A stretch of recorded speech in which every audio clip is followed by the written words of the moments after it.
Hey guys, it's Aman and Christina from Our Rich Journey. On today's video, we are talking about the things that we do not invest in. Because we get this question all the time. People are always throwing out different things to us and asking us, why don't we invest in them? Do you invest in cryptocurrency? Do you invest in options? What do you think about whole life insurance? Well, in this video, we're gonna talk about those things and a lot more and answer the question why we do not invest in these things. So if you're new to this channel, our channel is all about saving, making, and investing money. We reached financial independence in 8 years and we retired early, and a lot of it had to do with our investments that we made. So in this video, we are not going to talk about the investments that we made, but we're going to talk about the investments that we didn't make. And hopefully this will help you also on your road to financial independence. The first thing that we don't invest in, and this is probably gonna be the most controversial because people ask us about it all the time and people are very passionate about cryptocurrency. We do not invest in cryptocurrency. Now, there are a lot of reasons why we don't invest in cryptocurrency, but we're gonna hit the big ones. The first reason is that cryptocurrency is not backed by any other assets. It's not like when you invest in a stock and that company and its earnings support the value of that stock. Or if you invest in US Treasury bonds, those bonds are backed by the full faith of the US government. Another issue that we have is that it's software digital-based investments. That means it's prone to bugs and hacking, and if you lose your investment, it's almost impossible to recover it. And the last thing is that it is so unstable. We've all heard of cryptocurrency shooting to the moon and people making millions or billions of dollars in cryptocurrency. Unfortunately, that's not the case with most people that invest in cryptocurrency. We've encountered a lot of people that have ventured into cryptocurrency and have lost their shirts.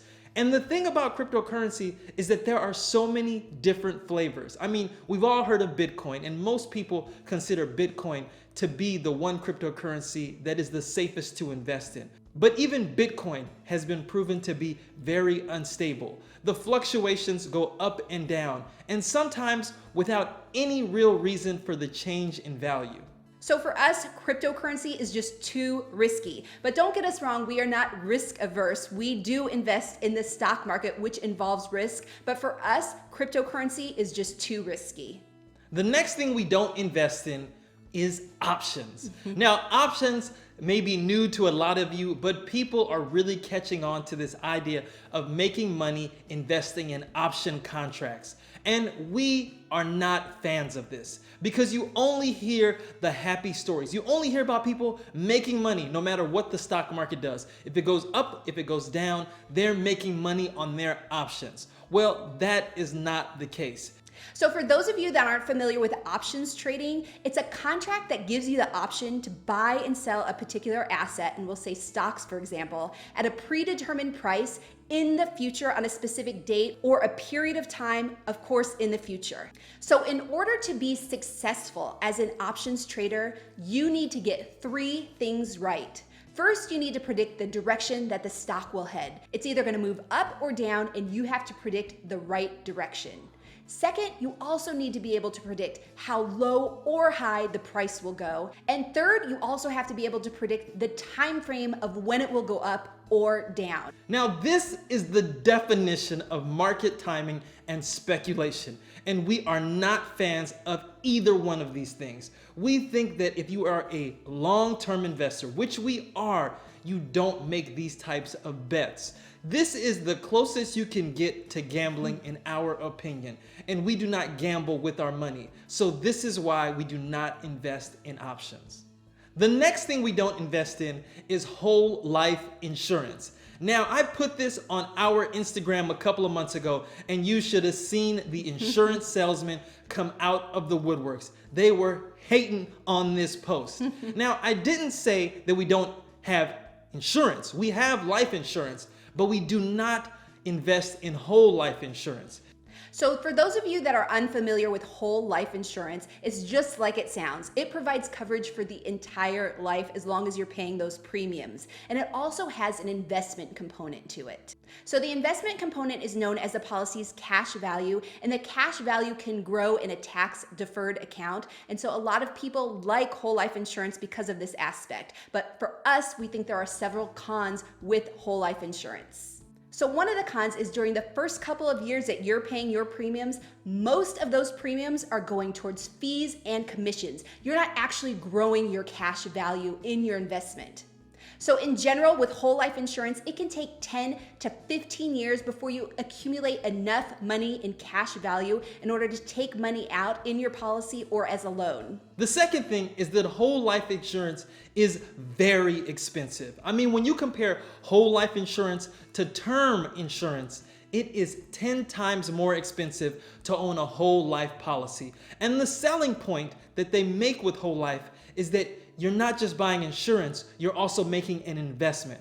Which leads us to the next con. The return on your cash value is subpar. You can get a far better return. The additional money that you are paying, if you just invested that in a low-cost index fund, your return would be far greater. And the reason is the insurance companies are investing your money in higher cost investments that are riddled with fees. So for us, we've always had the mindset that it's better to invest in term life insurance, and the difference that you would save investing in term life insurance versus investing in a whole life insurance policy, we take that money and we invest that in low cost index funds ourselves. The next thing we don't invest in are annuities. When we achieved financial independence and retired early, we could have taken all of our money out of the stock market and bought an annuity. And when you buy an annuity, you are basically giving a large lump sum of money to an insurance company, and that insurance company in exchange is going to give you a guaranteed income stream for that money. I mean, it sounds great, but there are some serious catches to that exchange. Annuities are often pushed by insurance salesmen or financial planners. The big reason why is because of the massive commissions that they get by selling you an annuity. And then once that insurance company has your annuity and they're investing that money, they are going to charge you a fee to invest that money. So the guaranteed rate of return that you are getting, or the variable rate of return that you are getting, they have already taken out a huge chunk of fees and commissions from that money. Now that does not sound like a good deal to us, especially over a long period of time. We would much rather invest our money in a low-cost index fund that has basically zero fees and then collect all of our returns 100%.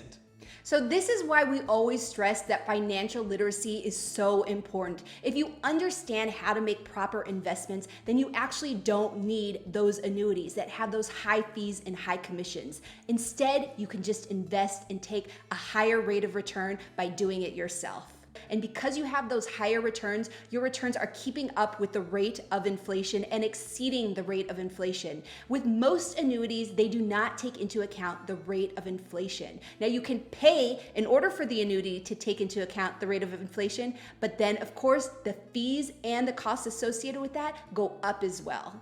Next up are penny stocks. And people love to talk about some penny stocks because wouldn't you like to invest in a 10-cent stock and then that stock go to 20 cents? You've just doubled your investment. Well, unfortunately, that's not how it happens.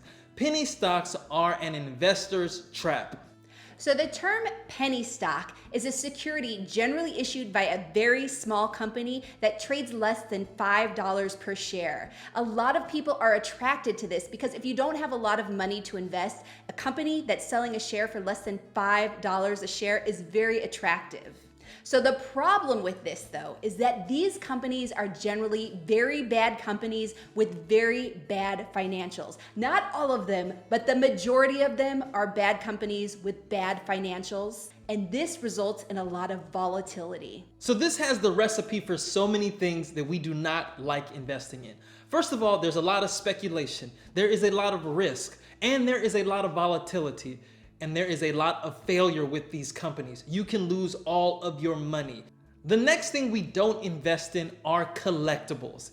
And now I know there are people out there that love their Beanie Babies, their US stamps, all of their art, but we do not consider those investments and we do not invest money into those things expecting a return.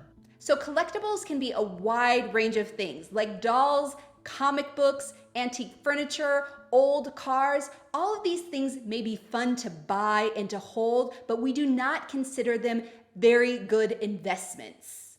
Now, like Christina said, these things are fun to collect. I collected comic books as a kid, and before we moved to Portugal, I had to get rid of all my comic books. So I went and I tried to sell these comic books. And as I was going through this process, I soon realized I was not getting a lot of money for my comic books. But it also had me thinking, if 9-year-old Ahmad, instead of buying comic books, was investing in stocks, I mean, we would have achieved financial independence decades ago because I put every single dollar that I had as a 9, 10, 11-year-old into comic books and baseball cards and basketball cards. So let's focus on our cons for investing in collectibles. The first one is price. When you are collecting something, price is always variable in terms of how much is someone else going to pay for what you've been collecting. It's hard to tell whether that value is accurate or whether you're even going to get money for that collectible in the future. The next con is storage. Whatever you're collecting is going to take up space, and that space has a cost. And so we are minimalists. And this is the big reason why we don't focus on things in our lives. And collectibles would be those types of things. They would take up space. The next thing is risk. Collectibles are very risky because you are getting involved in an industry that is riddled with fraud and con artists.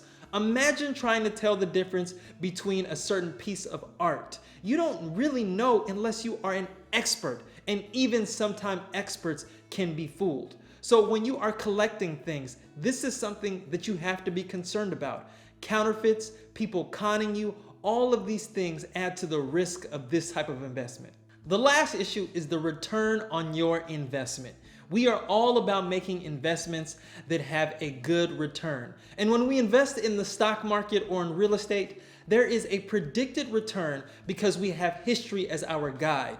With collectibles, you're going into uncharted territory. You don't know how much Michael Jordan's card is going to be worth in the future. You don't know what that piece of art or what that car is going to be worth in the future.